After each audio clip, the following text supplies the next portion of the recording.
সুপ্রিয় দর্শক, আমরা এখন আছি ঢাকা মহানগর উত্তর মিরপুর এলাকায় বাংলা কলেজের মাঠে।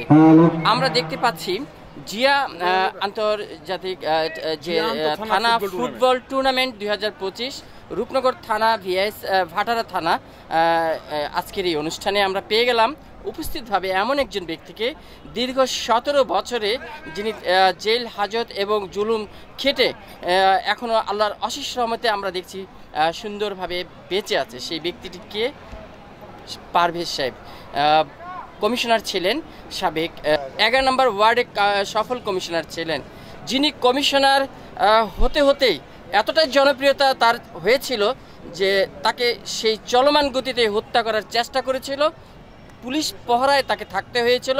সেই শামীম পারভেজ এখনও আল্লাহর অশেষ রহমতে তারেক রহমানের অনুসারী, জিয়ার রহমানের অনুসারী এবং বাংলাদেশ জাতীয়তাবাদী দলের যে একটা ঐক্য শক্তিকে যিনি সবসময় প্রেরণা জুগিয়েছেন, পারভেজ চৌধুরী। আমরা তার সাথে একটু কথা বলছি। আসসালামু আলাইকুম। জিয়া ফুটবল টুর্নামেন্ট 2025 আপনারা জানেন দীর্ঘ প্রায় 2 মাস যাবত খেলা অনুষ্ঠিত হতে যাচ্ছে। ইতিমধ্যে আমাদের এই কলেজের মাঠে আরও 2-3টা খেলা অনুষ্ঠিত হয়ে গেছে। আজকে আমাদের খেলা হলো রূপনগর থানা বনাম ভাটারা থানা। আজকের খেলার প্রধান অতিথি হিসাবে যিনি উপস্থিত থাকবেন তিনি বাংলাদেশ জাতীয়তাবাদী দল ঢাকা মহানগরীর বিপ্লবী আহ্বায়ক, ফুটবল বিজয়ী, স্বর্ণপদক বিজয়ী যে ফুটবলার, জাতীয় দলের আমাদের অধিনায়ক, সাবেক অধিনায়ক জনাব আমিনুল হক আজকে প্রধান অতিথি হিসাবে উপস্থিত থাকবেন। আর বিশেষ অতিথি হিসাবে উপস্থিত থাকবেন আজকের যিনি সমন্বয়ক, জিয়া ফুটবল টুর্নামেন্টের সমন্বয়ক, ঢাকা মহানগর বিএনপির যুগ্ম আহ্বায়ক জনাব আক্তার হোসেন। এছাড়া আরও উপস্থিত থাকবেন বিশেষ অতিথি হিসেবে ঢাকা মহানগর উত্তর বিএনপির বিপ্লবী সদস্য জনাব জাহেদ পারভেজ চৌধুরী সহ আমাদের সকল পর্যায়ের ঢাকা মহানগরের নেতৃবৃন্দ, থানার নেতৃবৃন্দ, রূপনগর, ভাটারার এবং মিরপুরের সব অঞ্চলের লোকেরা আজকে উপস্থিত থাকবেন। আজকের খেলাকে সাফল্যমণ্ডিত করে সামনের দিকে আমরা ফাইনালের দিকে ধাবিত হব।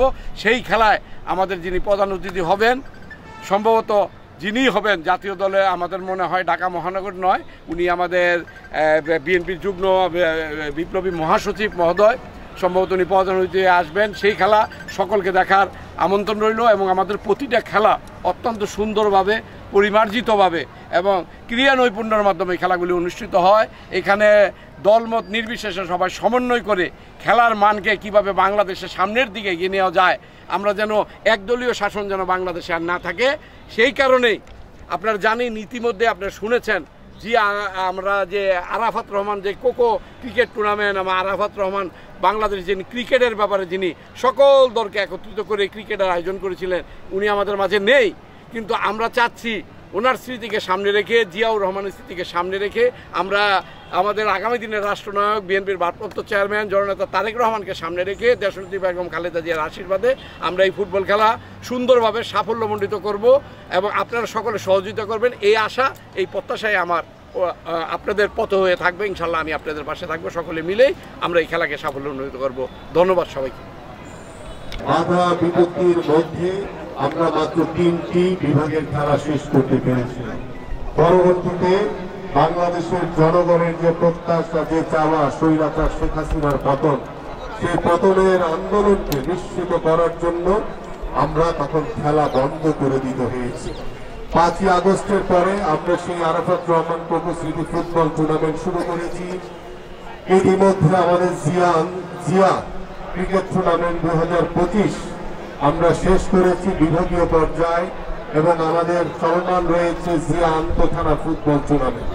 এবং এই আন্তঃথানা ফুটবল টুর্নামেন্টকে আমরা ঢাকা মহানগর উত্তরের 26টি থানার মধ্যকার যে খেলা অনুষ্ঠিত হচ্ছে, এই খেলার মাধ্যমে আমরা তৃণমূল পর্যন্ত ঢাকা মহানগরীর খেলাধুলাকে ছড়িয়ে দিতে চাই। আমরা সেই লক্ষ্য নিয়ে আমাদের পরবর্তীতে আমরা আমাদের প্রিয় নেত্রী দেশনেত্রী বেগম খালেদা জিয়ার নামে মেয়েদের ক্রিকেট এবং মেয়েদের ফুটবল টুর্নামেন্ট অনুষ্ঠিত হবে ইনশাআল্লাহ। এবং তারই ধারাবাহিকতায় আমরা বাংলাদেশের প্রত্যন্ত অঞ্চলে খেলাধুলাকে ছড়িয়ে দিতে চাই। কারণ খেলাধুলা এমন একটি মাধ্যম, একটি জাতিকে সুস্থ হিসেবে, একটি সুস্থ জাতি গড়ে তোলার জন্য খেলাধুলা হবে অন্যতম একটি মাধ্যম। এবং সেই সুস্থ জাতি গড়ে তোলার পাশাপাশি আমরা আমাদের যুব সমাজকে, আমাদের তরুণ সমাজকে মাদকের হাত থেকে দূরে রাখার জন্য অন্যতম মাধ্যম হবে এই খেলাধুলা। সেই খেলাধুলাকে প্রাধান্য দিয়ে আমাদের মাননীয় ভারপ্রাপ্ত চেয়ারম্যান জনাব তারেক রহমান বাংলাদেশের প্রত্যেকটি অঞ্চলে খেলাধুলাকে ছড়িয়ে দিতে বলেছে। এবং আমরা যদি বাংলাদেশের জনগণের ভোটে আগামীতে যে অবাধ সুষ্ঠু নিরপেক্ষ নির্বাচন হবে, সেই নির্বাচনে দেশের জনগণের ম্যান্ডেট নিয়ে যদি আমরা সরকার গঠন করতে পারি, বাংলাদেশ হবে একটি ক্রীড়াঙ্গনের বাংলাদেশ। এই বাংলাদেশ হবে একটি ক্রীড়ামোদীদের বাংলাদেশ। তাই আসুন, সকল ষড়যন্ত্র মোকাবেলা করার জন্য সবসময় আপনারা প্রস্তুত থাকবেন।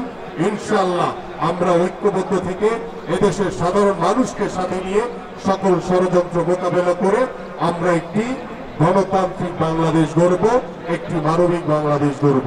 সবাইকে ধন্যবাদ।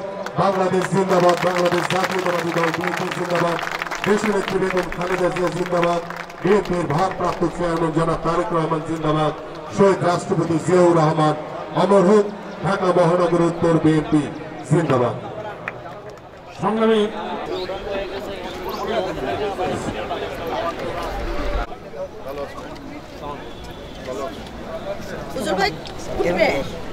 শামীম পারভেজ ভাই, শামীম পারভেজ ভাই, আপনার মাঠে আসলেন না কেন? আসেন শামীম পারভেজ ভাই, আসেন না। আপনারা কোন থানা? ওটা টিম করে হয়েছে। কোন থানা আপনারা? একটু কোন থানা আপনারা আজকে? ভাই কোন থানা আপনারা খেলছেন? রূপনগর থানা খেলছেন। জাতীয় সঙ্গীত বাজান, জাতীয় সঙ্গীত পিছন থেকে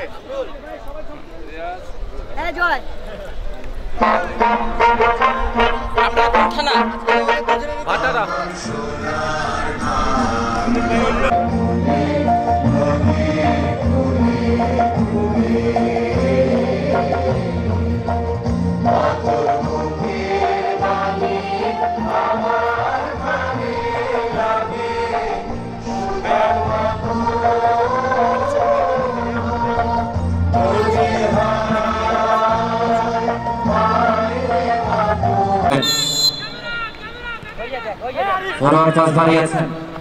সেখান থেকে আক্রমণে